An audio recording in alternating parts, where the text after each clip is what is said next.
प्राचीन काल में श्रवण कुमार नाम का एक बालक था जो अपने माता पिता का एकमात्र सहारा था। उसके माता पिता शांतनु और ज्ञानवती दोनों ही नेत्रहीन थे और अत्यंत वृद्ध हो चुके थे। वे अपने नित्य कर्मों के लिए भी पूरी तरह से अपने पुत्र पर ही आश्रित थे। श्रवण कुमार अपने माता पिता की सेवा को ही अपना सबसे बड़ा धर्म मानता था। वह उनकी हर आज्ञा का पालन करता, उनके लिए भोजन बनाता, उन्हें स्नान कराता और उनकी हर छोटी बड़ी जरूरत का ध्यान रखता था। उसकी मातृ पितृ भक्ति की चर्चा दूर दूर तक थी। एक दिन श्रवण कुमार ने अपने माता पिता की इच्छा पूरी करने का निश्चय किया और उन्हें तीर्थ यात्रा पर ले जाने का निर्णय लिया। वह अपने पिता को आश्वस्त करता है कि वह सब कुछ सही करेगा।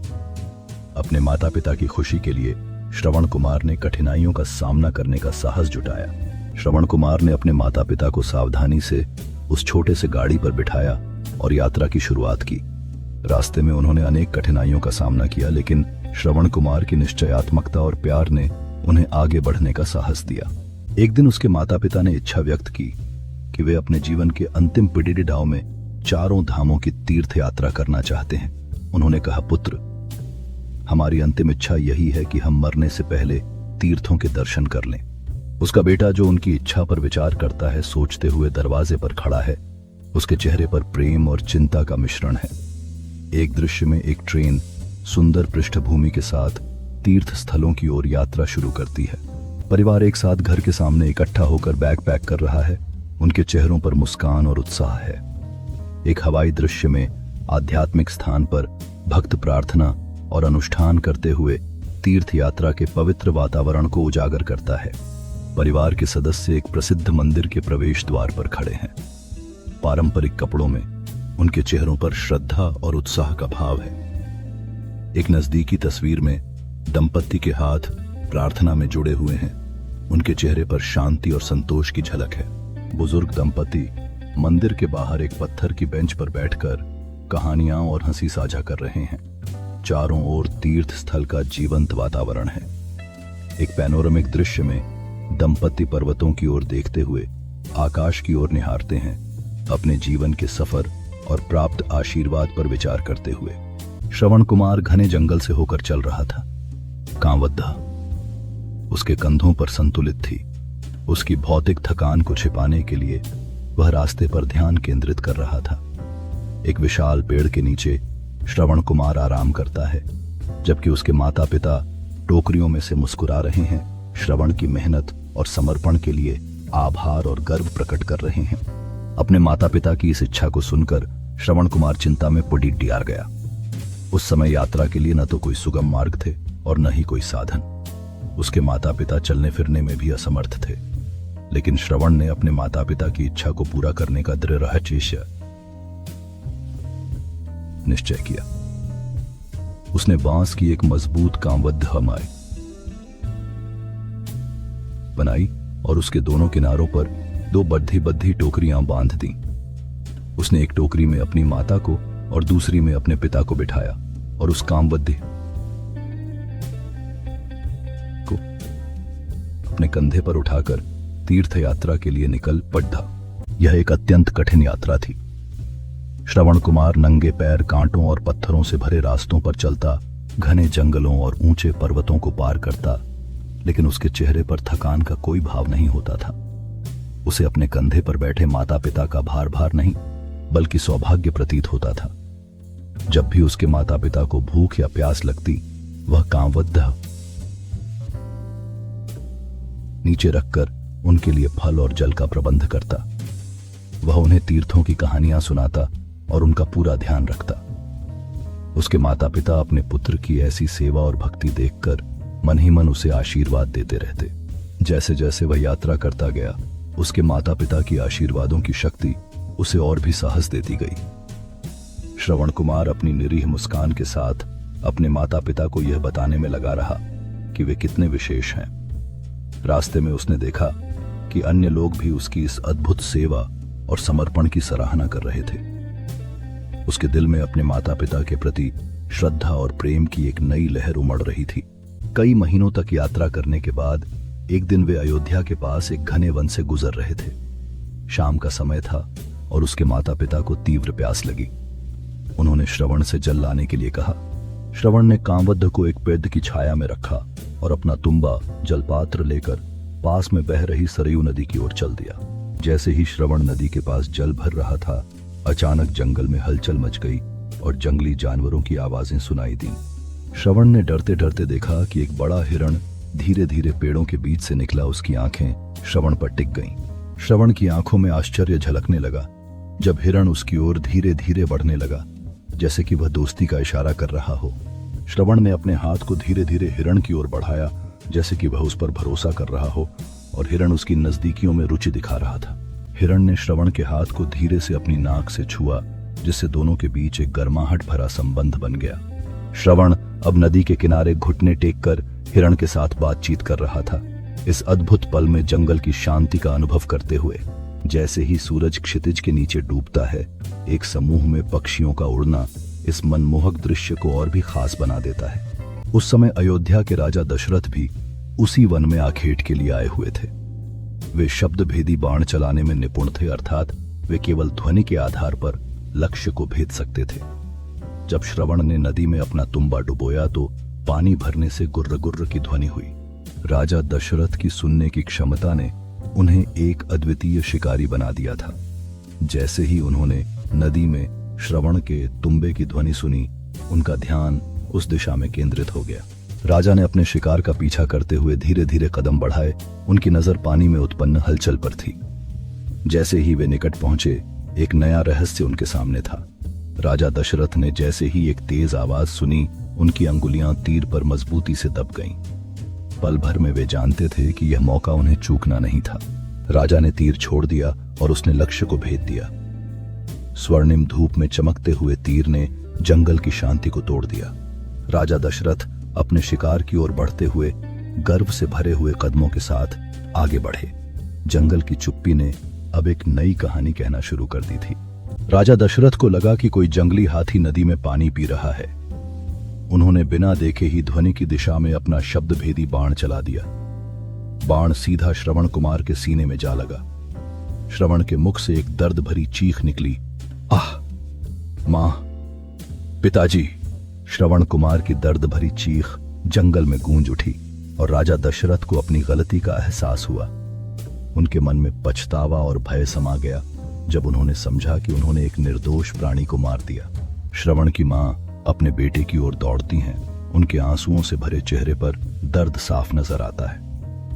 राजा दशरथ के दिल में एक नई पीड़ा उभरती है जब वह समझते हैं कि उनके एक गलत निर्णय ने एक परिवार को हमेशा के लिए तोड़ दिया। शाम का अंधेरा फैलता है और जंगल में एक गहरी चुप्पी छा जाती है जब श्रवण कुमार की मां उसे अपने गोद में लेकर विलाप करती है।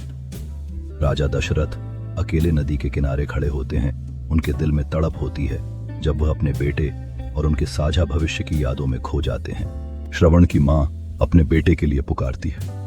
कोने कोने में उनकी चीख गूंज उठती है, जैसे कि जंगल भी उनके दुख में शामिल हो गया हो। राजा दशरथ ने नदी में देखा और वहां अपनी खोई हुई खुशी और प्यार को ढूंढने की कोशिश की, लेकिन केवल पछतावा ही नजर आया। मनुष्य की चीख सुनकर राजा दशरथ चौंक गए। वे तुरंत ध्वनि की दिशा में दौड़े। वहां पहुंचकर उन्होंने जो दृश्य देखा, उससे उनके पैरों तले जमीन खिसक गई। एक किशोर बालक खून से लथपथ धरती पर पड़िढ़ा था और उसके पास एक जलपात्र था। राजा दशरथ को अपनी भूल का आभास हुआ और वे अपराध बोध से कांप उठे। राजा दशरथ ने किशोर बालक की हालत देखकर खुद को धिक्कारा। उसकी आंखों में दर्द था और राजा को समझ आ गया कि यह सब उसके द्वारा की गई भूल का परिणाम है। उन्होंने विनम्रता से क्षमा याचना की, लेकिन अब समय उनके हाथों से फिसल चुका था। राजा दशरथ की आंखों में आंसू थे जब वह अपने फैसले के दुष्परिणाम का सामना कर रहे थे। उसी समय किशोर बालक का परिवार वहां आता है। उनके चेहरों पर सदमे और दुख का साया है। यह दृश्य राजा के दिल को और भी भारी कर देता है, क्योंकि उसे अपनी गलती का एहसास होता है। राजा दशरथ ने अपनी गलती को सुधारने का संकल्प किया। उन्होंने अपने दिल में ठान लिया कि वह इस त्रासदी को कभी नहीं भूलेंगे और इस दुखद घटना के लिए अपने कर्तव्यों को निभाएंगे। परिवार के चारों ओर खड़ा होना उनकी व्यथा को समझता था, लेकिन राजा की नजरें नए आशा के साथ चमकने लगी। They ran and lifted Shravana into their arms. Shravana moaned in pain and said, "Oh king, You have not committed a great crime by killing me, for my death was certain. But you have also killed my blind and thirsty parents who sit waiting for me under a tree nearby. Please go and give them this water and inform them of my death. राजा ने गहरी चिंता में सिर झुकाया और अपनी आंखें बंद कर लीं। उसे श्रवण की बातों का गहरा एहसास हुआ। तुरंत उसने अपने दिल से अपने कर्तव्य को समझा और उस पेड़ के नीचे अपने माता पिता की ओर तेजी से बढ़ा। राजा ने माता पिता के सामने झुककर उन्हें पानी देते हुए कहा, आपके बेटे श्रवण की मृत्यु हो गई है। जैसे ही उन्होंने यह कहा, उनकी आंखों में आंसू भर आए और वे अपने बेटे के लिए विलाप करने लगे। माता पिता एक दूसरे के गले लगकर अपने बेटे की मृत्यु के शोक में गिर गए। राजा यह सब देखकर अपने दिल में भारी दर्द महसूस कर रहा था, क्योंकि उसने नहीं केवल एक बेटे को खोया था, बल्कि एक परिवार को हमेशा के लिए बिखेर दिया था। राजा ने ठान लिया था कि वह श्रवण की याद को अमर बनाएगा और उसके माता पिता की देखभाल करेगा। अब समय आ गया था कि वह अपने राज्य के लोगों के सामने आए और उन्हें इस दुखद घटना के बारे में बताएं, ताकि किसी और की जान ऐसी अनहोनी से न जाए। राजन ने गहरी सांस ली और श्रवण की बातों को अपने दिल में उतारा। उन्होंने निश्चय किया कि वह तुरंत उसके माता पिता के पास जाएंगे और उन्हें राहत पहुंचाएंगे। उन्होंने दौड़ कर श्रवण को अपनी गोद में उठा लिया। श्रवण ने पीढ़ा से कराहते हुए कहा, हे राजन, आपने मुझे मारकर कोई बड़ा अपराध नहीं किया, क्योंकि मेरी मृत्यु तो निश्चित थी, परंतु आपने मेरे साथ साथ मेरे नेत्रहीन और प्यासे माता पिता की भी हत्या कर दी है। वे पास ही एक पेड़ के नीचे प्यासे बैठे मेरी प्रतीक्षा कर रहे हैं। कृपया आप जाकर उन्हें यह जल पिला दें और उन्हें मेरी मृत्यु का समाचार दे दें। राजन तेजी से पेड़ की ओर चलने लगा। उसके मन में श्रवण के माता पिता का ख्याल था। जैसे ही वह उनके पास पहुंचा, उनकी आंखों में उम्मीद की एक चमक दिखाई दी, लेकिन साथ ही गहरा दुख भी था। राजन ने विनम्रता से कहा, मैं आपके बेटे के बारे में कुछ बताने आया हूं। जैसे ही उन्होंने ये शब्द कहे, माता पिता की आंखों में आंसू आ गए और वे स्तब्ध रह गए। राजन ने उनके हाथों को पकड़ी डिडियाच कर उन्हें सांत्वना देने की कोशिश की, जबकि माता पिता का दिल टूट गया।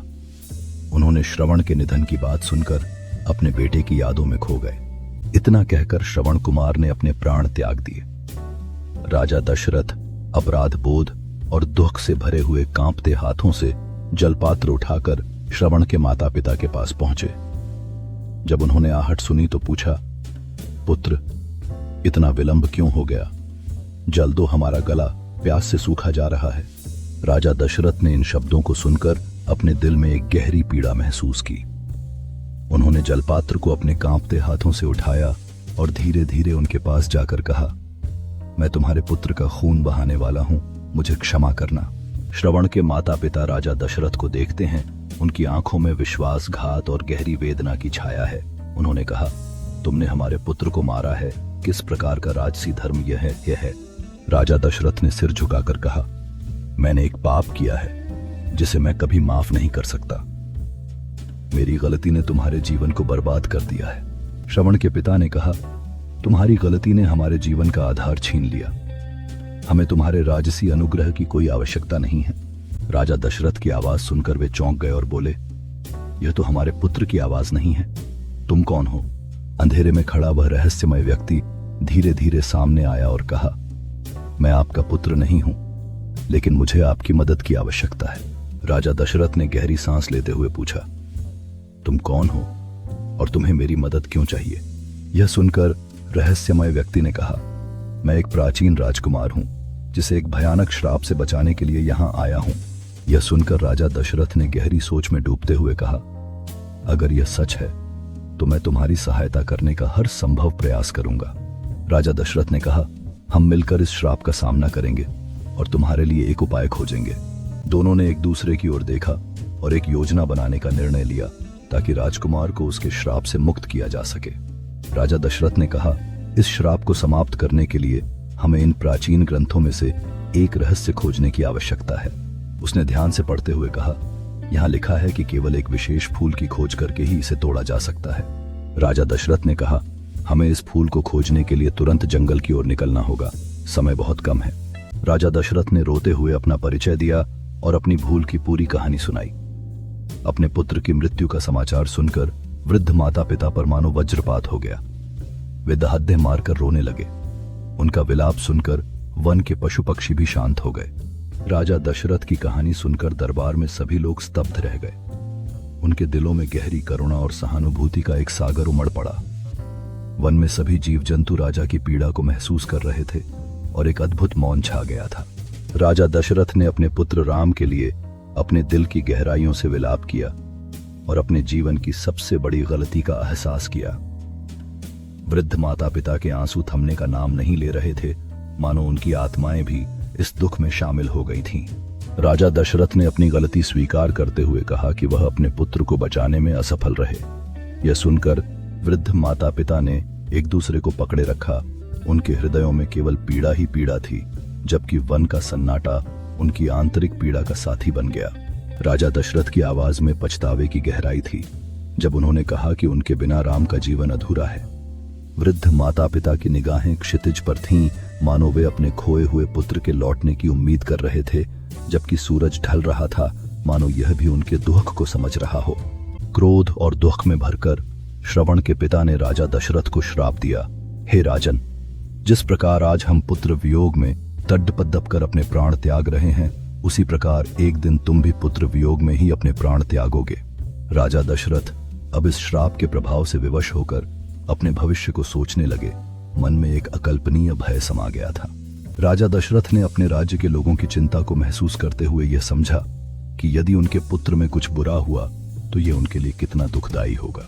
राजा दशरथ ने अपने मंत्रियों को बुलाकर कहा, मुझे इस श्राप का असर रोकना है। मेरे पुत्रों की सुरक्षा मेरी प्राथमिकता है। मंत्रियों ने विचारधारा साझा की और उपायों पर चर्चा करते हुए एकजुटता दिखाई कि राजकुमारों की सुरक्षा के लिए हर संभव प्रयास किए जाएंगे। राजा दशरथ ने अपने पुत्रों को विदा करते हुए कहा, सावधानी रखना मेरे बेटे, तुम्हारी सुरक्षा मेरे लिए सबसे महत्वपूर्ण है। जंगल में प्रवेश करते ही राजकुमारों ने आसपास के वातावरण में खतरे की आहट महसूस की।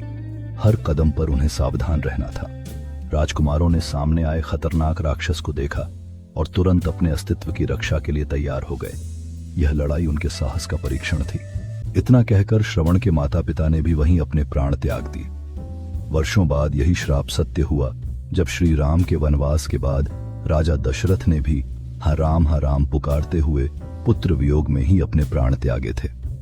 श्रवण कुमार की यह कथा आज भी मातृपितृ भक्ति का सर्वोच्च उदाहरण है। श्रवण कुमार की कथा में मातृपितृ भक्ति की एक अनोखी मिसाल है, जो हमें यह सिखाती है कि परिवार का प्रेम और समर्पण हमेशा सबसे ऊपर होना चाहिए। गांव के लोग रात को एक आग के चारों ओर इकट्ठा होते हैं, श्रवण कुमार की भक्ति की कहानियां साझा करते हैं, जिससे यह कथा पीढ़ियों से जीवित है। श्रवण कुमार और उनके माता पिता के सम्मान में लोग एक शांत मंदिर में इकट्ठा होते हैं, दीप जलाकर श्रद्धांजलि देते हैं, यह दर्शाते हुए कि उनकी भक्ति आज भी जीवित है। सुबह का समय है और सूरज की पहली किरणें पेड़ों के बीच से झांकती हैं, एक नई शुरुआत को दर्शाते हुए, जबकि श्रवण कुमार की मूर्ति एक बाग में प्रेम और भक्ति का प्रतीक बनी हुई है। एक शांत नदी में फूलों की पंखुड़ियां तैर रही हैं, जो श्रवण कुमार और उनके माता पिता के बीच प्रेम के अनंत बंधन का प्रतीक है, जबकि एक युवा महिला उनकी कहानी को पढ़ते हुए प्रेरित होती है। महाभारत काल में हस्तिनापुर के राजकुमारों को शस्त्र विद्या सिखाने के लिए गुरु द्रोणाचार्य की नियुक्ति हुई थी। उनकी ख्याति सर्वश्रेष्ठ धनुर्धर गुरु के रूप में दूर दूर तक फैली थी। उन्हीं दिनों जंगल में रहने वाले निषाद जाति के राजा हिरण्यधनु का एक पुत्र था, जिसका नाम एकलव्य था। एकलव्य बचपन से ही एक महान धनुर्धर बनना चाहता था और उसकी एकमात्र इच्छा गुरु द्रोण से शिक्षा प्राप्त करने की थी। एक दिन एकलव्य ने सोचा कि अगर वह गुरु द्रोण का शिष्य नहीं बन सकता तो वह उनके प्रति अपनी श्रद्धा और समर्पण को दिखाने के लिए उनकी एक प्रतिमा बनाएगा। उसने जंगल में एक लकड़ी की मूर्ति बनाई और उसके सामने आर्चरी का अभ्यास करने लगा। उसके प्रयासों से यह स्पष्ट होता है कि उसकी मेहनत और इच्छा शक्ति उसे महान धनुर्धर बनाने के लिए प्रेरित करती हैं। समय बीतने के साथ एकलव्य ने अपनी प्रतिभा को विकसित किया और धनुर्धर बन गया। एक दिन गुरु द्रोण ने राजकुमारों के साथ जंगल में उसकी कला देखी और हैरान रह गए। यह देखकर कि एकलव्य ने बिना शिक्षा के कितनी निपुणता से तीर चलाया, गुरु द्रोण के मन में एक सवाल उठता है, क्या वह सचमुच एक छात्र था? इसी इच्छा को मन में लिए वह एक दिन हस्तिनापुर पहुंचा और गुरु द्रोण के समक्ष उपस्थित हुआ। उसने उन्हें प्रणाम किया और कहा, हे गुरुदेव, मैं निषाद पुत्र एकलव्य हूं और आपसे धनुर्विद्या की शिक्षा लेने आया हूं। कृपया मुझे अपना शिष्य स्वीकार करें। गुरु द्रोण ने एकलव्य की प्रार्थना को सुनकर ध्यान से उसकी आंखों में देखा और कुछ क्षण बाद उन्होंने उसे अपनी शिष्यता स्वीकारने का संकेत दिया। एकलव्य का दिल खुशी से भर गया और उसने अपनी मेहनत और लगन से सीखने का प्रण किया। एकलव्य ने गुरु द्रोण से मिली शिक्षा के बिना भी अपने संकल्प से धनुर्विद्या में निपुणता हासिल करने के लिए कठोर परिश्रम करना शुरू कर दिया। उसके हृदय में असीमित लगन और आत्मविश्वास था जो उसे अपनी बाहों में शक्ति का अनुभव करा रहा था। समय बीतता गया और एकलव्य की मेहनत ने उसे एक उत्कृष्ट धनुर्धर बना दिया। उसके कौशल की कहानी जंगल के जीवों में फैल गई और उसने खुद को साबित कर दिया कि सच्ची लगन से क्या कुछ नहीं किया जा सकता। एकलव्य की प्रतिभा और कठिनाइयों का सामना करके मिली सफलता ने वहां के सभी धनुर्धरों को आकर्षित किया। उसकी कहानी जल्दी ही फैल गई और लोग उसे देखकर यह सोचने लगे कि क्या वाकई बिना गुरु के कोई महान धनुर्धर बन सकता है। गुरु द्रोण एक धर्म संकट में पड़ीडियच गए। उन्होंने हस्तिनापुर के महाराज को वचन दिया था कि वे केवल कुरुवंश के राजकुमारों को ही शिक्षा देंगे और अर्जुन को विश्व का सर्वश्रेष्ठ धनुर्धर बनाएंगे। उस समय के सामाजिक नियमों और अपने वचन से बंधे होने के कारण उन्होंने भारी मन से एकलव्य को शिष्य बनाने से मना कर दिया। उन्होंने कहा, पुत्र, मैं केवल राजकुमारों को ही शिक्षा देता हूं, किसी साधारण वनवासी को नहीं।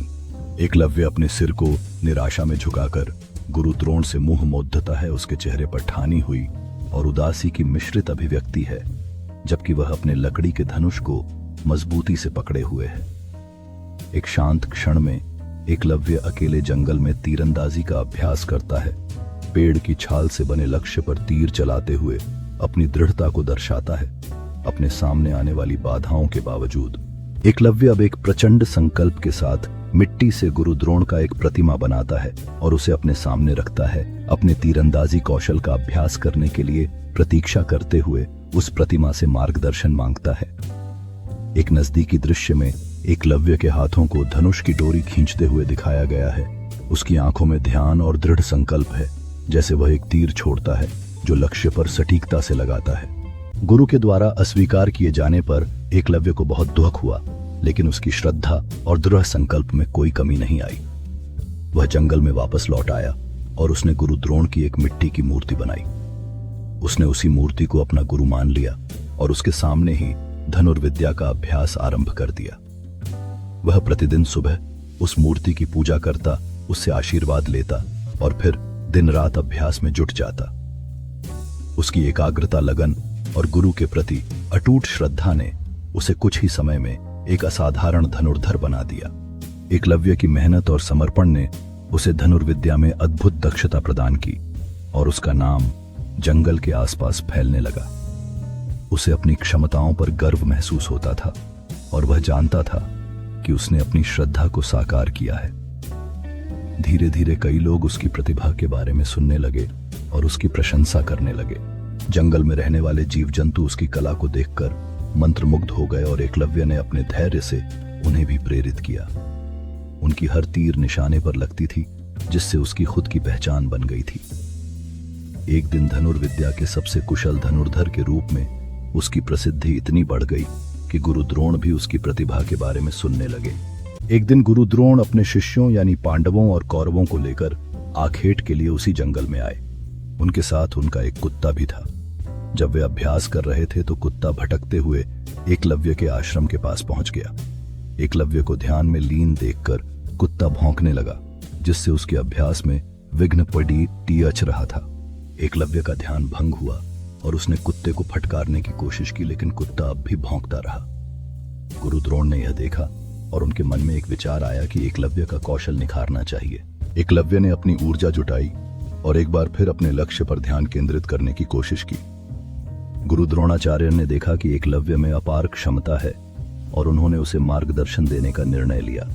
गुरु द्रोण ने एकलव्य को कहा कि यदि वह अपनी मेहनत और लगन के साथ अभ्यास करे तो कोई भी उसे रोक नहीं सकता। एकलव्य ने गुरु की बातों को अपने दिल से सुना और अभ्यास में जुट गया, यह जानते हुए कि वह अपने सपनों को सच कर सकता है। दिन बीतते गए और एकलव्य ने निरंतर अभ्यास किया, हर दिन अपने कौशल को निखारता रहा। उसके आत्मविश्वास में वृद्धि हुई और उसने साबित कर दिया कि सच्ची मेहनत से कोई भी लक्ष्य प्राप्त किया जा सकता है। एकलव्य ने कुत्ते को चुप कराने के लिए एक अद्भुत प्रयोग किया। उसने इस प्रकार 7 बाण चलाए कि वे कुत्ते को कोई चोट पहुंचाए बिना उसके मुंह के भीतर एक के बाद एक जाकर फंस गए, जिससे उसका भौंकना बंद हो गया। जब कुत्ता वापस राजकुमारों के पास पहुंचा तो वे उसके मुंह में फंसे बाणों के इस अद्भुत कौशल को देखकर आश्चर्यचकित रह गए। अर्जुन, जो स्वयं को सर्वश्रेष्ठ धनुर्धर मानते थे, यह देखकर स्तब्ध थे। ऐसा कौशल तो उनके पास भी नहीं था। राजकुमारों ने एकलव्य की प्रतिभा को पहचान लिया और उनकी कठिनाइयों और संघर्षों की कहानियों को सुनकर प्रभावित हुए। अर्जुन, जो हमेशा सर्वश्रेष्ठ होने का गर्व करते थे, अब एकलव्य के कौशल को देखकर आत्मसंदेह में डूब गए। यह घटना न केवल एकलव्य के लिए एक उपलब्धि थी, बल्कि यह सभी को यह समझाने में मदद करने वाली थी कि सच्ची मेहनत और समर्पण किसी भी बाधा को पार कर सकते हैं। एकलव्य ने फिर से अपने धनुर्विद्या का प्रदर्शन किया, जिसमें उसकी सटीकता ने राजकुमारों को एक बार फिर मंत्रमुग्ध कर दिया। यह पल एकलव्य के लिए न केवल विजय का था, बल्कि सभी के लिए प्रेरणा बन गया कि कैसे संघर्ष और मेहनत के बल पर सपने सच हो सकते हैं। राजकुमार अब एकलव्य के प्रति न केवल सम्मान महसूस करते थे, बल्कि उनके साथ दोस्ती करने की इच्छा भी रख रहे थे। राजकुमारों ने गुरु द्रोण को यह घटना दिखाई। द्रोण भी यह देखकर समझ गए कि यह किसी महान धनुर्धर का ही काम है। वे सब उस धनुर्धर की खोज में निकल पड़े और कुछ दूर जाकर उन्होंने एकलव्य को अपनी मूर्ति के सामने अभ्यास करते हुए देखा। एकलव्य ने गुरु द्रोण की मूर्ति के सामने अडिग होकर धनुर्विद्या का अभ्यास किया। उसकी आंखों में आत्मविश्वास और समर्पण दिखाई दे रहा था, जैसे वह केवल अपने लक्ष्य की ओर अग्रसर हो। राजकुमारों ने एकलव्य की अद्भुत प्रतिभा को देखा और उनकी आंखों में प्रशंसा की चमक थी। एकलव्य ने अपनी पूरी ताकत और ध्यान के साथ अपने लक्ष्य को भेदते हुए धनुर्विद्या में अद्वितीय कौशल का प्रदर्शन किया। गुरु द्रोण ने एकलव्य की निशानाकारी को देखकर उसकी प्रतिभा का मूल्यांकन किया। उसे यह समझ में आ गया था कि एकलव्य सिर्फ धनुर्धर नहीं, बल्कि एक असाधारण शिक्षार्थी भी है, जिसने बिना किसी गुरु के अपनी कला में महारत हासिल की है। राजकुमार एकलव्य की कड़ी मेहनत और लगन के बारे में बातें कर रहे थे। उनकी चर्चा में ईर्ष्या और प्रेरणा का मिश्रण था, जिससे उनके दिलों में एकलव्य के प्रति सम्मान बढ़ता जा रहा था। द्रोण ने एकलव्य से पूछा, पुत्र, यह अद्भुत कौशल तुमने किससे सीखा? तुम्हारे गुरु कौन हैं? एकलव्य ने उन्हें प्रणाम किया और अपनी मिट्टी की मूर्ति की ओर इशारा करते हुए कहा, गुरुदेव, आप ही मेरे गुरु हैं। मैंने आपको ही गुरु मानकर यह विद्या सीखी है। द्रोण की आंखों में गर्व और आश्चर्य का मिश्रण देख हर कोई हैरान रह जाता है। एकलव्य अपने आप में गर्व महसूस करता है, जबकि वह अपनी प्रतिभा को प्रदर्शित करता है, यह साबित करते हुए कि सच्ची श्रद्धा और मेहनत से हासिल किया गया कौशल किसी भी बाधा को पार कर सकता है। द्रोण ने देखा कि एकलव्य कितनी मेहनत और लगन से अपने लक्ष्य की ओर बढ़ रहा है। एकलव्य की संकल्प शक्ति उसकी आंखों में चमकती है और वह जानता है कि उसने अपने गुरु के प्रति अपनी निष्ठा साबित कर दी है। द्रोण चिंता में डूबे हुए हैं, सोचते हुए कि एकलव्य की प्रतिभा उसका खुद का अध्ययन और शिक्षा चुराने का परिणाम है। एकलव्य अपने गुरु के प्रति अपनी श्रद्धा व्यक्त करता है, यह जानते हुए कि उसके प्रयास केवल उसकी मेहनत का ही नतीजा है। द्रोण एकलव्य के पास जाकर उसकी लगन को पहचानते हैं और अपने दिल से उसकी मेहनत की सराहना करते हैं। एकलव्य पूरी विनम्रता के साथ अपने गुरु के सामने खड़ा है, अपनी निष्ठा और समर्पण को प्रदर्शित करता हुआ। यह सुनकर गुरु द्रोण की चिंता बढ़ गई। उन्होंने अर्जुन को वचन दिया था कि उससे बड़ा कोई धनुर्धर नहीं होगा, लेकिन एकलव्य की प्रतिभा तो अर्जुन से भी आगे निकल चुकी थी। अपने वचन की रक्षा के लिए उन्होंने एकलव्य से कहा, पुत्र, यदि तुमने मुझे गुरु माना है तो तुम्हें मुझे गुरु दक्षिणा भी देनी होगी। एकलव्य ने अपनी आंखों में दृढ़ संकल्प और प्रेरणा के साथ गुरु द्रोण की ओर देखा और कहा, मैं अपने गुरु की सेवा में किसी भी चीज के लिए तैयार हूं। गुरु द्रोण की चिंता इस बात से और बढ़ गई कि एकलव्य की क्षमता उसे अर्जुन से भी बड़ा बनाती जा रही थी और यह चुनौती द्रोणाचार्य के लिए कठिनाई पैदा कर रही थी। एकलव्य ने अपने भीतर की शक्ति को पहचान लिया और उसने ठान लिया कि वह अपने गुरु की अपेक्षाओं पर खरा उतरेगा, चाहे इसके लिए उसे क्या भी करना पड़े। गुरु द्रोण ने कहा, अपनी कला को साबित करो पुत्र, यह दिखाओ कि तुम सच में मेरे शिष्य हो। और एकलव्य ने वचन दिया कि वह अपने गुरु को गर्वित करेगा। एकलव्य ने अपने धनुष से तीर छोड़ा और वह लक्ष्य को चीरता हुआ सीधे केंद्र में लगा। गुरु द्रोण के चेहरे पर गर्व का भाव उभरा। गुरु द्रोण ने महसूस किया कि एकलव्य की क्षमता उसे उसके वचन को चुनौती दे रही है और यह सोचने लगा कि क्या वह अपने शिष्य के लिए एक नया रास्ता खोल सकता है। एकलव्य ने प्रसन्न होकर कहा, गुरुदेव आज्ञा दीजिए, आप जो भी मांगेंगे मैं देने के लिए प्रस्तुत हूं। तब गुरु द्रोण ने अत्यंत कठोर होकर कहा, मुझे गुरु दक्षिणा में तुम्हारे दाहिने हाथ का अंगूठा चाहिए। एकलव्य ने एक पल के लिए सोचा, लेकिन उसके हृदय में गुरु की आज्ञा का सम्मान था। उसने अपने अंगूठे को काटकर गुरु को दे दिया, यह दिखाते हुए कि उसकी समर्पण की कोई सीमा नहीं है। गुरु द्रोण ने उस पल को महसूस किया जब एकलव्य ने अपने बलिदान से गुरु शिष्य के रिश्ते को एक नई परिभाषा दी। एकलव्य का बलिदान उसे हमेशा याद रहेगा और इसने उसे महान योद्धा बना दिया। हालांकि उसे अपनी उंगली का बलिदान देना पड़ा, एकलव्य ने कभी हार नहीं मानी। उसने अपने कौशल को और भी निखारने का निर्णय लिया और एक उत्कृष्ट धनुर्धर बन गया जो समर्पण का प्रतीक बन गया। एकलव्य की कड़ी मेहनत और दृढ़ता ने उसे अद्वितीय कौशल वाले धनुर्धर बना दिया। उसके अनुशासन ने साबित कर दिया कि साहस और लगन से हर बाधा को पार किया जा सकता है। गांव के लोगों ने एकलव्य की सफलता और प्रयासों को सराहा। वह न केवल एक धनुर्धर बन गया बल्कि सबके लिए प्रेरणा का स्रोत बन गया, जिसने साबित किया कि सच्चे समर्पण से हर सपना पूरा किया जा सकता है। यह सुनकर एक पल के लिए सन्नाटा छा गया। दाहिने हाथ का अंगूठा ही एक धनुर्धर का सबसे बड़ा शस्त्र होता है। उसके बिना बाण चलाना असंभव था। द्रोण जानते थे कि अंगूठा मांगकर वे उसकी पूरी प्रतिभा को नष्ट कर रहे हैं, परंतु एकलव्य के मुख पर दुहक की एक भी रेखा नहीं उभरी। उसने बिना एक पल सोचे अपनी कमर से छुरा निकाला और अपने दाहिने हाथ का अंगूठा काटकर गुरु द्रोण के चरणों में अर्पित कर दिया। गुरु द्रोण आश्चर्यचकित रह गए और उनके मन में एक गहरा सम्मान जाग उठा। एकलव्य का यह बलिदान केवल एक अंगूठा नहीं था बल्कि उसकी पूरी निष्ठा और समर्पण का प्रतीक था।